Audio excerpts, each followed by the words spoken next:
Language learning is an awful hobby that no one should engage in. It's a waste of time and it'll suck the life and soul out of you. The whole process is a nightmare. First, you have to pick a language, which is one of the worst parts. There are just too many shiny, juicy languages to choose from. It's like, bruh, why is the world so effing big and why is everything so freaking interesting? Should you learn Mexican because it's useful, German because it's super easy, some small irrelevant language like Albanian because you're quirky, or Japanese because you're a body pillow collecting weeaboo? And once you've picked a language, now you can spend weeks trying to choose which dialect to learn because for some reason people can't all just speak the same. Okay, so now you have your target language, and assuming you can resist the urge to cheat on it with other languages, how on earth are you supposed to study? Maybe try to read it, but you can't read it. A lot of languages are cringe and use non-standard alien alphabets that will frighten you and cause you to lose sleep. Other languages are written in the normal American alphabet, but they freaking change the way the letters sound, and sometimes they don't even pronounce half of them. You need advice. Time to go to YouTube. But you're quickly overwhelmed by how many different polyglot gurus there are trying to sell you things. Should you listen to this guy or this girl, or this guy or this girl? And why are they all saying completely different things? What the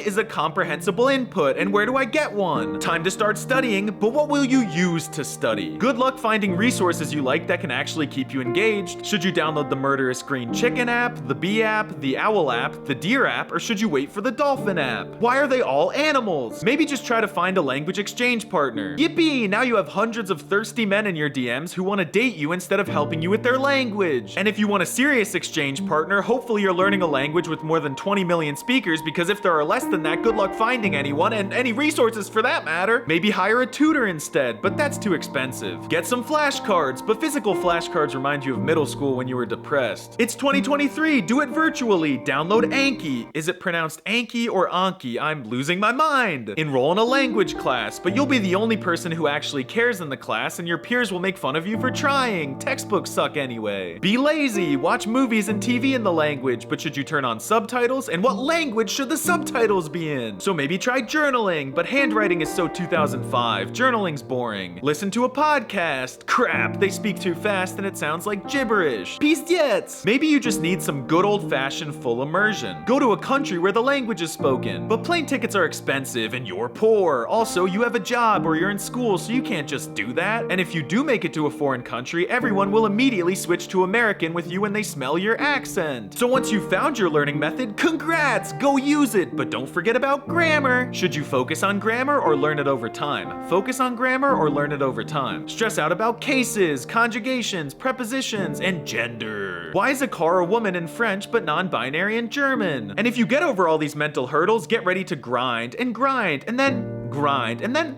grind some more. Language learning takes forever, so hopefully you can keep that initial motivation. Flash forward a few months and you've learned a bunch. Now you have a false sense of confidence that will be shattered when you first make a mistake with a native speaker and they call you out on it. Hallo, ich heiße Language und ich will mit dich Deutsch üben.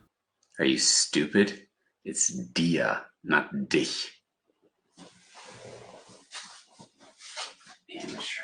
Cling on to that one embarrassing moment until the day you die and have performance anxiety for the rest of your studies up until you reach fluency. But what is fluency, and can you even reach it? No one knows. No one can agree on a definition. Instead, look into the official number and letter system that will make you feel bad about yourself and cause you to constantly compare yourself with others. And don't forget about the dreaded intermediate plateau. You'll never get off it, and if you try, you'll never make it out alive. Watch videos of polyglots bragging about their skills on YouTube. Get sad about how much better they are than you with much less effort. Record yourself speaking the language and realize that you have a thick accent that you'll probably never be able to get rid of. And God forbid if you ever decide to learn multiple languages, can you imagine how hard it'll be to maintain them all? You'll mix them all up. You should probably just quit. I mean, why even study languages? Artificial intelligence will soon replace any remaining use we have for learning them. Recently, I took a break from YouTube, and I had the pleasure of attending the Polyglot Conference in Budapest and then traveling around Poland. And the trip was very restorative. I spent several days with some of the best and most accomplished polyglots on the planet, and I gained many insights that made me remember the true nature of language learning. So let's run this video back.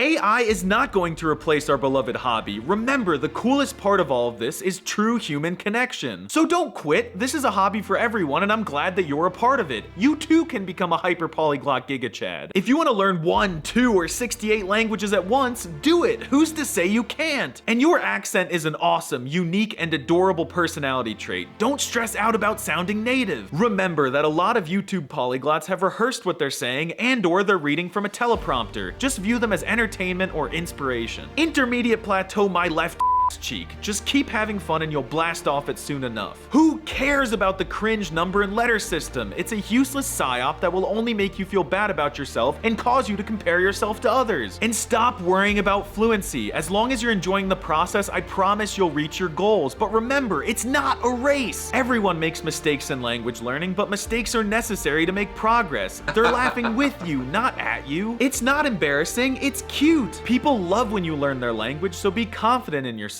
Danke, dass du Deutsch lernst. Gender, prepositions, conjugations, and cases are cringe and scary like the boogeyman, but it feels great when you finally get the hang of them. Stick with it and I promise it will come naturally. Go plan that dream trip to a country where your target language is spoken. The locals will love your effort and they'll give you gifts and do backflips to show their appreciation. And if you can't afford travel, you live in the internet age. There's still so much you can do with the language. And homeboy, use whichever method works for you and allows you to have fun and stay motivated. Every method can be effective and everyone is different. Even all the greatest polyglots learn in different ways. If you want to read, open your eyes. If you want to listen to podcasts, open your ears. If you want to use flashcards, do it. Just remember that it's pronounced Anki. If you want to use Luodingo, use Luodingo, but stay safe. You like Rosetta Stone? Use Rosetta Stone. Just make sure you're enjoying it and combine the knowledge of all the great polyglots and create your own study routine. None of this should be intimidating. Alphabets are easy and fun. It just takes time, and unless you have eye issues like me, you'll learn them quickly. And finally,